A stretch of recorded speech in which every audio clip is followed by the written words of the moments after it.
Haki has been recently described as a fairly new concept that is used for combat, detection, and domination, but are there secrets that are unestablished as of yet?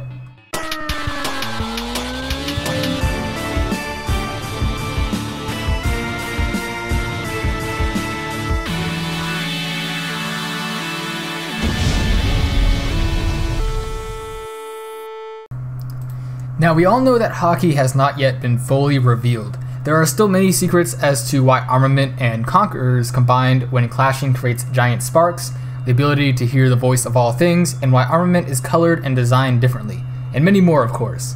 Now, along with these mysteries, there are many more mysteries in the One Piece universe that have not yet been explained. I think that Haki has been established as a universal explanation for many things, such as the mystery behind Diable Jambe and Ajira, which cannot be explained through really any other way. But what other properties might it have? I believe that there is one use of it that would explain a variety of things, and that this is the concept of Haki storage. Now, what do I mean by Haki storage? It sounds pretty crazy, but looking back on a variety of different things we have seen that have zero explanation thus far, it makes sense, so hear me out. The first example we have that has no real explanation is the Going Merry. The Going Merry developed a soul over time which could make an impact on reality and itself.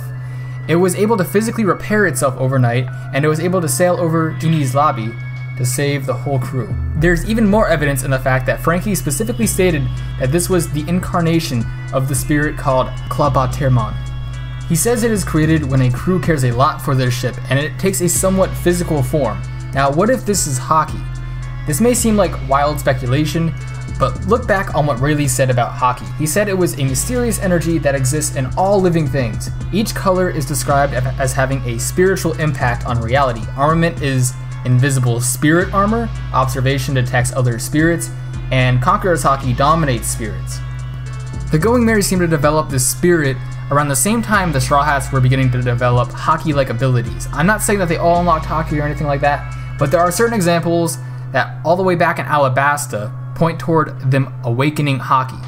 Zoro stated that he could hear the breathing of all things, and he was able to suddenly detect objects such as his sword behind rocks. Everything turns black aside from the object he wishes to see, similar to when Usopp awakens Observation Haki.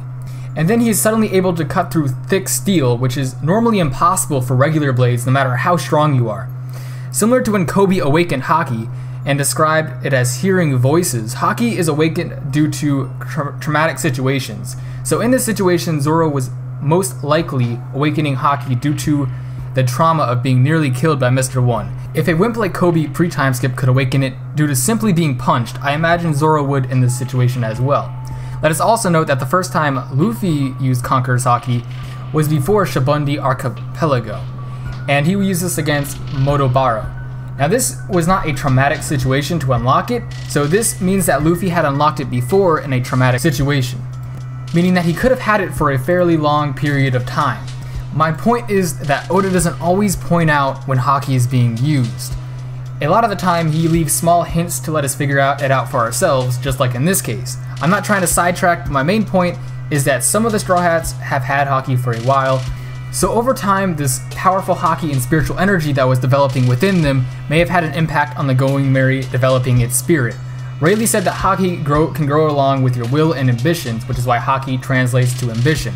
So this makes sense. Remember that once again, Franky said Klabatermon developed in not just the Going Merry, but many other ships with the people who have strong belief or willpower stored in their ship. Another example of a ship coming alive and having an impact on the real world is Big Mom's ship. So maybe Big Mom's Haki is so powerful that it can completely, physically alter the ship in a way much stronger than the Going Merry. The ship might be possessed by Big Mom's spirit, which is her version of Klabatermon. Now, another reference is a bit more out there since it was never directly stated, but the concept of cursed swords could be another way Haki has been stored in objects. Let us not forget that Shanks, Virgo, and Zoro have all stored Haki in their weapons before. Apparently, Sandai Kitetsu was made by Kitetsu, a blacksmith who cursed the sword. Zoro has described this sword as having a bloodlust or spiritual energy to it. So it is possible that Kitetsu was a powerful Haki user who stored his ambition or Haki into the sword to give it power. Another piece of evidence of this being true is Mihawk's statement about black blades. He told Zoro that with strong armament Haki, any sword can become a black blade, like his. Does this mean that he has effectively stored black haki into his blade? His black sword, the Yoru, is described as the highest grade of sword, so it seems likely. Now, so with this said, each of the grades of swords shown in One Piece may have had traces of haki stored in it to demonstrate the blacksmith's will.